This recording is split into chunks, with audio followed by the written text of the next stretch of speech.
So, hello everybody. My name is Tsutsumi. I'm a co-founder of animation studio in the Bay Area, Tonko House. And we have Erick Oh, who is the director of Oscar shortlisted film of this year, Opera.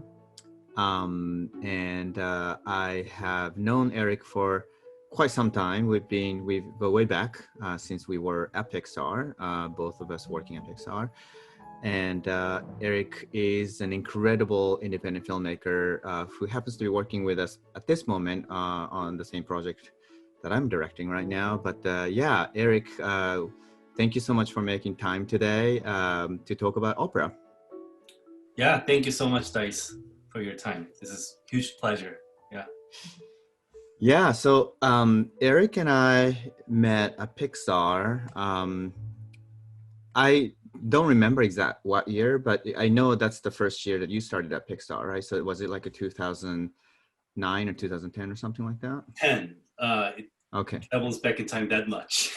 And I remember the first conversation you and I had, and it was at Pixar, I think, in the atrium, and we basically kind of like introduced each other, right? And I've actually watched your student films, and I've heard about you from other friends from animation department. There's this young animator who came from UCLA, and he is going to be the next star. Watch out. That kind, like I heard about the rumor of Erick Oh. Wow, didn't know that. and then you came, and we talked, and immediately, ever since like the first time we started talking, I realized that you're looking at somewhere beyond Pixar, even though you just started at Pixar, and Pixar is supposed to be like a dream job for all the animation, dreamers in the world, but almost like, at the time that you started at Pixar, you were already thinking about beyond Pixar. That was my impression. So what do you remember that conversation you and I had for the first time? I think I do, because from my perspective, I already knew you for so long. There's amazing artist Tsutsumi, and as soon as I got into Pixar, I need to meet this guy. So after literally a couple of months of my first, starting my, baby step in this career, I think I reached out to you first. Hey, Dice, I'm Erick, blah, blah, blah. And then by the time, thankfully, you heard about me just briefly, as you said. And then we did meet at Atrium. And then we had a lot of personal conversations. We didn't necessarily talking about like the work or project or anything like that. But yeah, I did share. I think you made me be true to myself in a way, because coming in as a newbie, of course, you are intimidated to actually meet a veteran artist for sure. But you opening me up, and then I was able to be myself, to tell you what I'd like to do at the end of the day and how I got to Pixar. And then I think that's why, I was able to tell you all those. But I think that because of that, we got much more tighter in such a short period of time, I guess. Yeah. That's right. Yeah. That's around the time when my colleague at Pixar at the time, Rory Kondo, and myself were thinking about making a short film of our own. And that film turned out to be The Dam Keeper. And then The Dam Keeper is the film that got nominated for the Oscars 2015. And one of the first people that we went to talk to was you. But at the time, it was not necessarily like, hey, Erick, you want to work on this film? Because we didn't think it was appropriate to ask you to work on our short film, independent short film, because you were already making so many short films of your own. Why would you want to help someone else's film, right? But we were just kind of asking you like, hey, Erick, what do you think about what we could do in animation. Can you just take a look? Or, right, like we were kind of asking you to consult. And then at some point you felt like, hey, like your film, and you start to say our film, and we're like, yes, Eric is going to help us, and then you ended up becoming the animation supervisor of the Right. Dam Keeper. And we kind of shared such an intense journey together making the Dam Keeper. Why did you decide to help us? I think probably looking back, it's the most ideal way of collaborating. We didn't start off as like, hey, from now on, you're animation supervisor, you're, blah, blah, blah. It wasn't that. To me, looking back, I remember just having a lot of fun with you guys.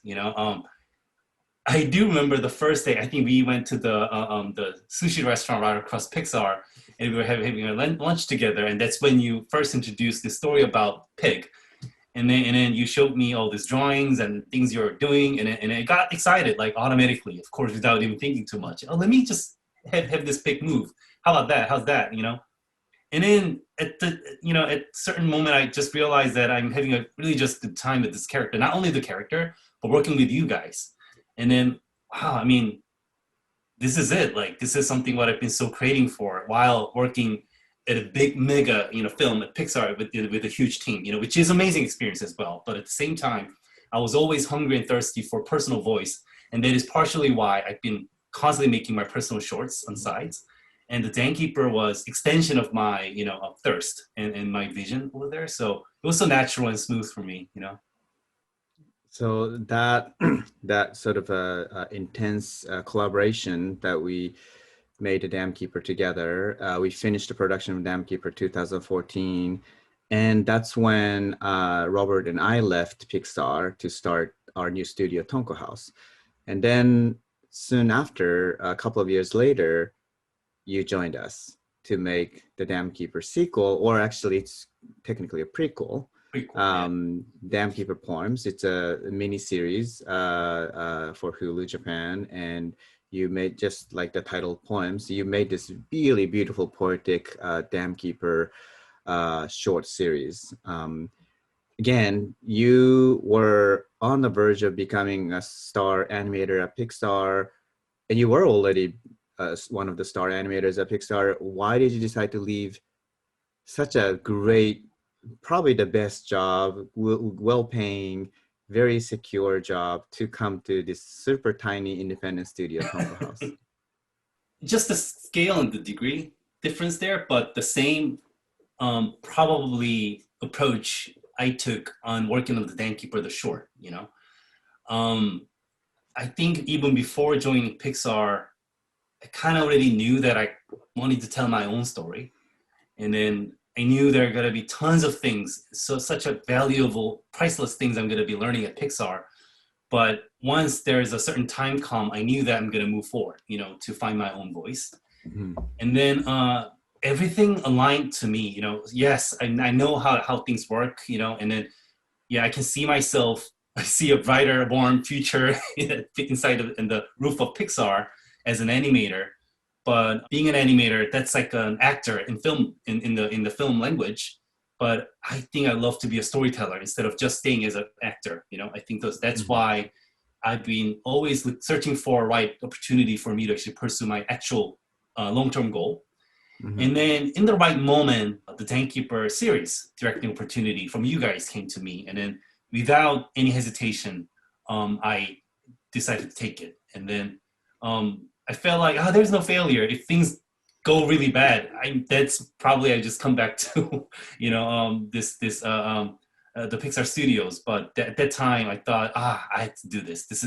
It felt like one and only chance to me at the time, And then the more importantly, I had a huge trust with you and Robert after working on the Dan Keeper short. But not only that, all these friendships we has built by the time, I realized that with you guys, I think we can make this something very special and beautiful. So I think that's how I left Pixar to join Tonko House. Yeah.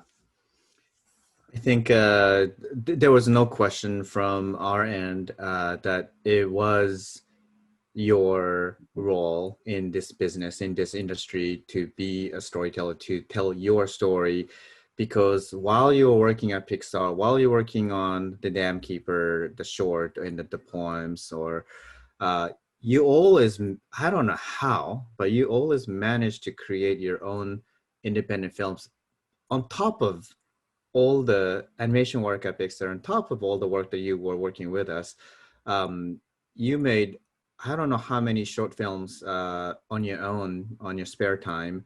How many have you done?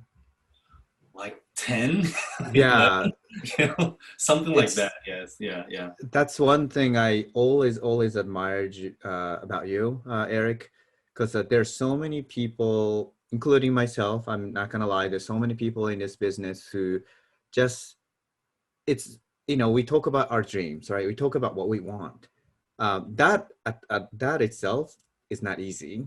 Sometimes it takes courage to actually say what you want, but actually to actually do it, that very few people I find um, are actually doing it. They just always talk about it and not do it. And you always did it. And I really admire people like that. And you're one of very few people who just takes action before you just talk too much about it. And then opera, this film that you are getting a spotlight on for, came out of that almost, right? In a way, your independent spirit of like, oh, I just have to always tell my story. That spirit led to this film, opera. Can you tell me the genesis of this project? Yeah, thank you so much, Dice. I mean, I really have the same or even further beyond respect towards you too. What I've been learning so much from just seeing you, as friends and as fellow artists. Thank So you. it really means a lot to hear that from especially from you. So thank you so much. So opera, it actually travels back in time to the period of time you've been actually talking about. I actually did design opera even before I left Pixar. So right before joining Tonko House, it was the year of 2016, 17, something like that. Um, so opera is, first of all, as you know, it takes quite different format. It's not a very conventional film. It's really based on the almost like an installation animation piece. That's meant to be showcased in a broad, spacious space, right? So I can talk about opera in two different ways, I guess. One is subject matter, and the other one is format. So subject matter is probably the more important, I guess, because it was the year the whole, literally not just the United States, but whole world has been pretty chaotic with politically or with a lot of systematically a lot of things. So basically, because I'm not trying to make any political statement here, so I'm not going to talk too much about what actually happened. But things were pretty controversial, and then conflict was all over the place at the time. And then not only the stateside, Korea was in a pretty rough spot. Not sure if you remember, but 2017 was the year when the President Park Geun-hye got impeached. Like millions of people in Korea, got together in Central Seoul, and after months of riots and protests, the president got impeached. And historically, there are only few in human history. There are only a few cases actually the president got impeached, right? So looking back, you can imagine how chaotic the world around us and around myself has been like back then. So I felt so vulnerable, so devastated and sad and angry, and so many negative emotions was filling in, and then there's nothing I could do about it. And that's when I thought I need to do something. I need to, as an artist, as a single human being, I need to either document what I'm actually seeing and hearing, so that's how I started the designing this world of opera, which at the end of the day turned out to be a reflection of our society, our community, our history, and our system, right? So that's really the genesis of it. So yeah, and then format, I can, if I can just continue talking about the format. Please. My base is fine art, just like yourself, Dice, as well. Like I've been coming from painting and much more broad, taking care of dealing with much more broad mediums, not just film language, right? So, and then I became an animator, you know, as I grew up as an artist, right? So, whole this time I thought, you know, I love to define animation sort of in my own way, because how I see animation is somewhere in between film language, like the film, like the moving, you know, film, and still painting, because actually that's what it is. With your illusion of series of painting or drawings, you start seeing this like moving thing, living things, right? That's the animation, right? I felt like I wanted to create that really is placed somewhere in the middle, you know. So it's not either animated film or it's just a film or just still image, somewhere in the middle, so that I can fully take advantage of enjoying the still image in the gallery space and also watching cinema. And then that interest and my passion to try to make something really that it's in a, you know, in a good marriage between those two has been probably the reason why I, you know, selected this particular format to tell the story of opera. I remember the first time you talked about this project, and Yeah. already you were considering this big installation that you were thinking about. It wasn't the typical sort of animated project. And you know, if you remember, even Tonko House, you know, looked into like possibly producing Right. this Yes. project, Yeah. Yeah. Yeah. just, you know, because we do have experience, you know, doing a Mm-hmm. sort of exhibition projects Totally. Yeah. in the past. And it's such a unique project, and I don't see too many projects like this. Um, and But then I could tell that this was something that only you could pull off, you know. Um, and I love you to talk about it, so I'm not gonna get too much of a detail of my own impression, but just the fact that you can tell a story with your character movements as an animator, that's your special skill, you know. So it's not like a linear storytelling where this happens and then this happens and this happens.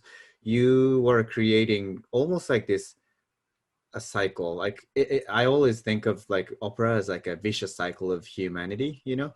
um and I'm like, if there's anybody, Eric could be the perfect person to pull this such a challenging project.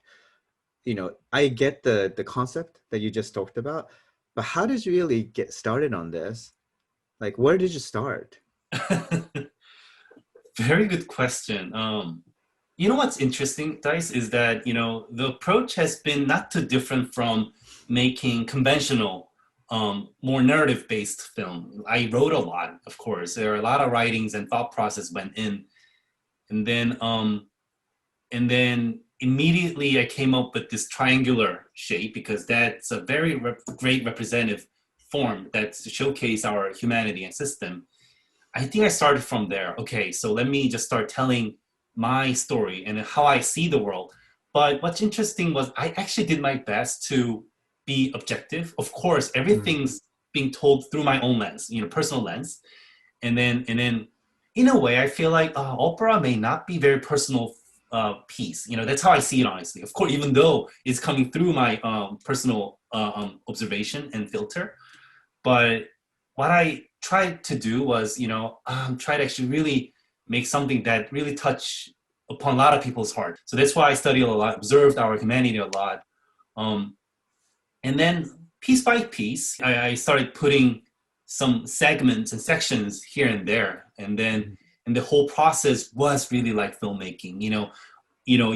We have done series or feature, but it's really like, you know, puzzling, you know, puzzle pieces. Oh, there's a great moments here, you know, great payoff moments over here, and there's a great moments that, you know, provide this certain information, and everything has to be delicately connected to get to this certain stage, right?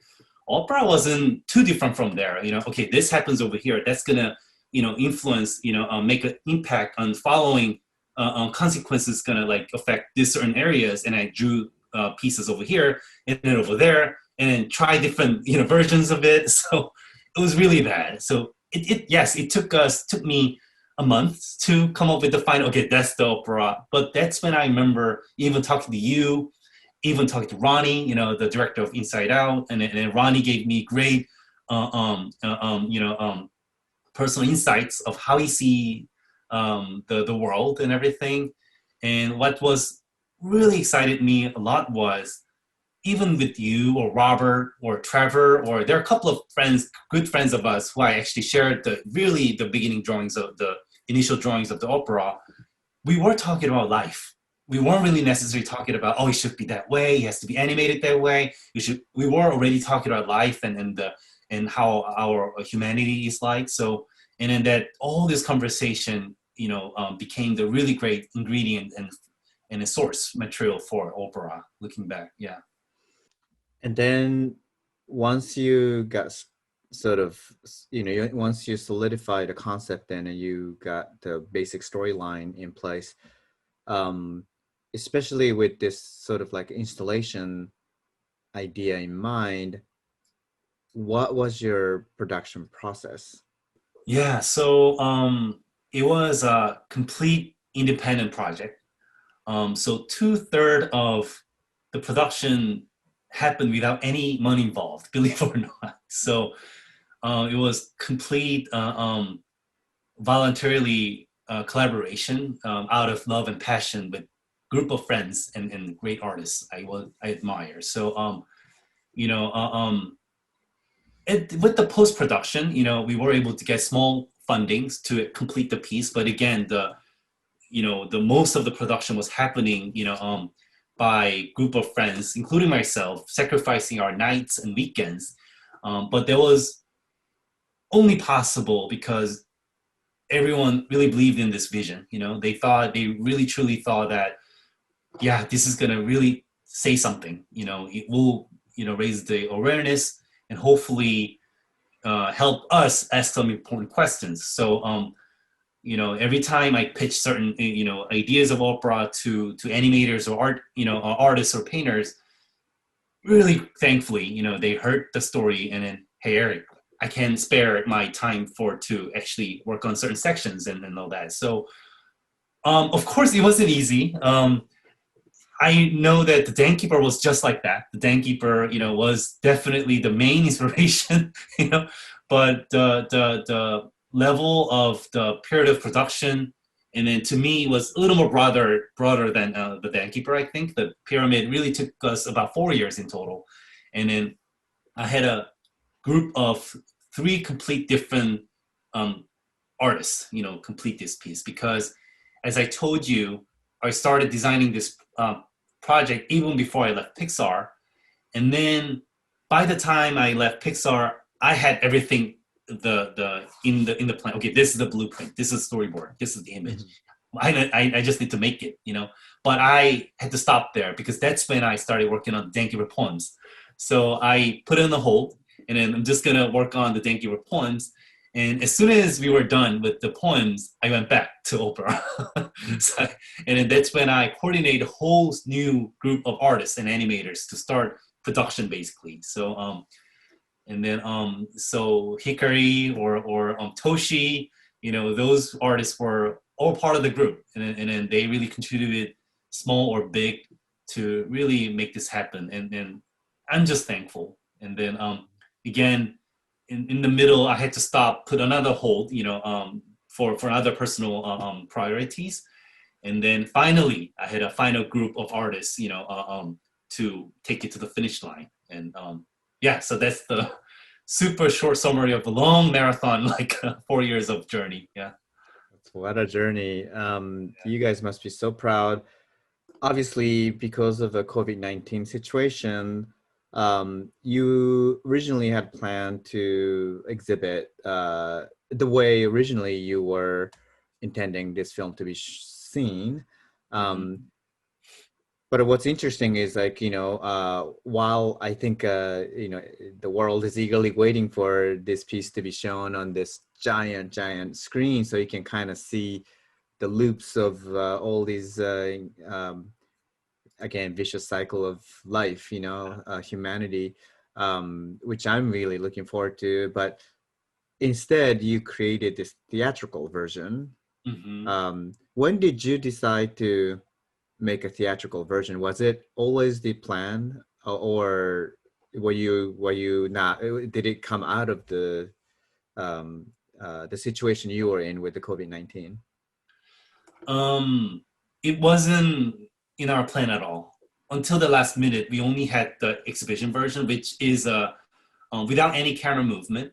It is basically 5-minute video that completely loops, forever. So what you need to do is project it on the wall in the physical space, and you just watch a couple of times to embrace everything. So that's the how we designed in the first place. But by the time we are getting close to complete this piece, it just was me. I also find a way to showcase this in a theater environment too. And then, as you said, pandemic occurred, and then that just made me okay, maybe this could be something I must do now. I thought of it as an optional, maybe I should just do for like some places where we cannot, exhibit this, but Mm-hmm. that whole platform was gone basically since last early spring. Everyone in the whole world is experiencing, right? So that's when I put a brief camera move and then a bit of a close up and so that people can at least get a brief guidance to enjoy this piece. And there's putting a bit of narrative what should I say, ups and downs. There is a climax basically, and there is a resolution because and there's a beginning and there's inciting incidents. Those things, based on that, I designed the cinematic version. So yeah. You were, you qualified for the Oscar, and the first round is always like this huge list of pretty incredible lineup Right. of short film animated films. I'm an Academy member too, so I watched all the animated shorts, and in particular this year I was very impressed by all these incredible, especially indie animated films, Yeah. such a high quality. And I remember you were like, I didn't, you weren't even gonna do anything about it. I mean, Right.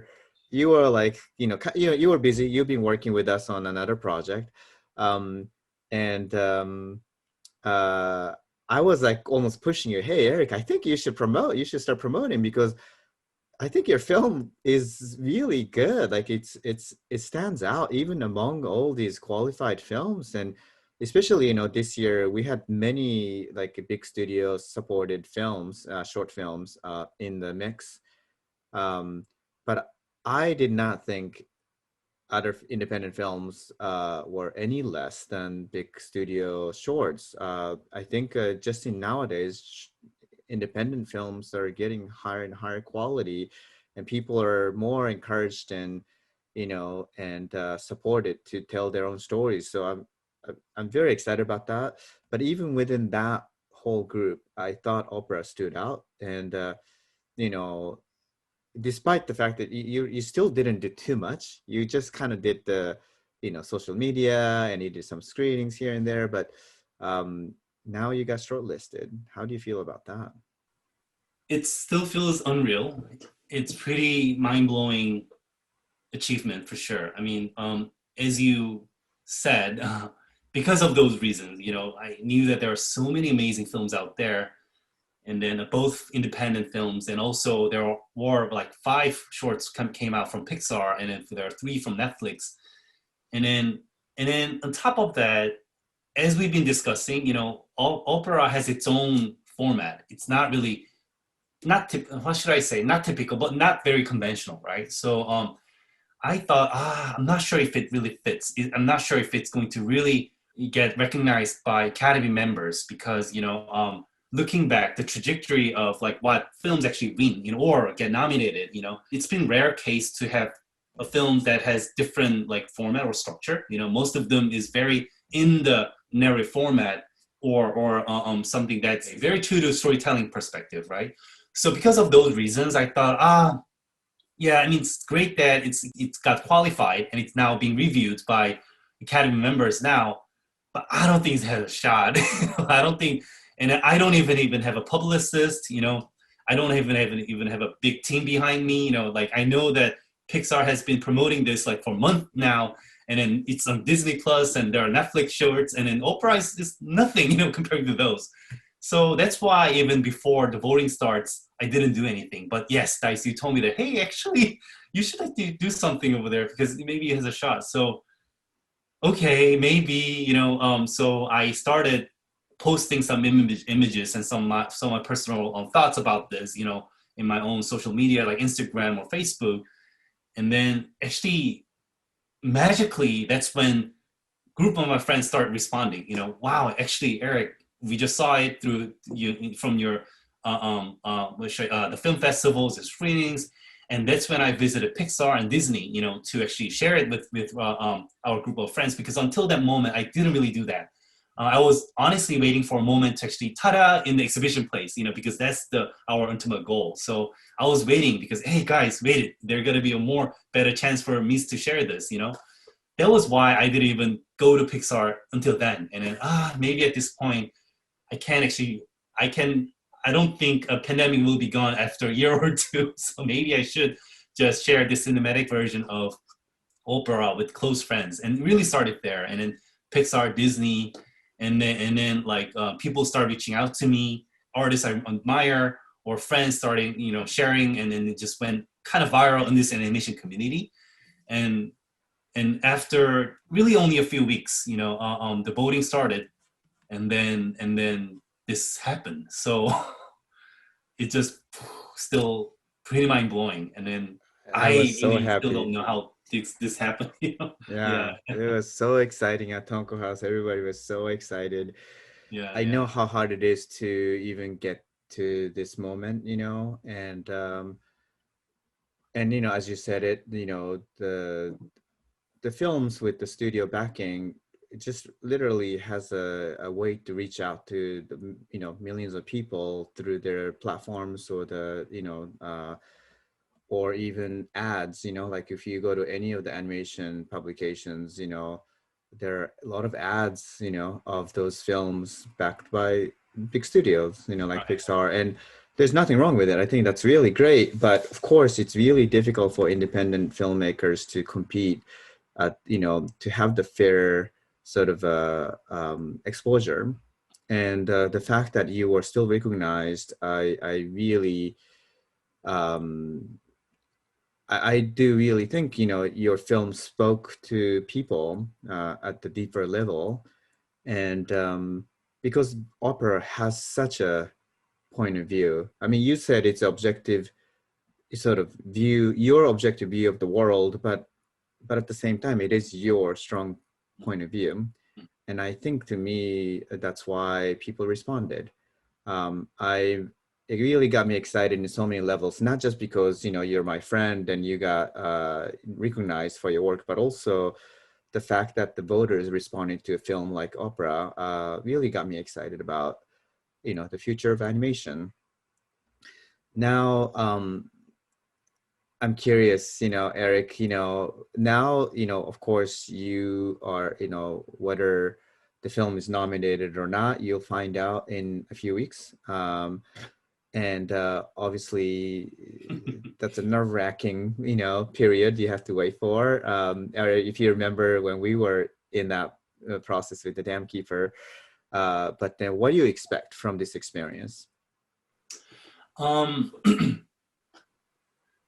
I still feel like, the ultimate goal of opera never changed. I think still my goal is to take this to a spatial experience and more immersive, not just theater environment or playing in your personal device. I'd love to take this momentum to get there, Mhm. because I do have this ambition to have this, opera recognized by the contemporary art scene as well, Mhm. because it is a hard barrier to actually it's another world, honestly, as you Dice, and everybody knows. I mean, it's kind of interesting film, like, medium shouldn't matter, at the end of the day, because it's the story, it's an idea.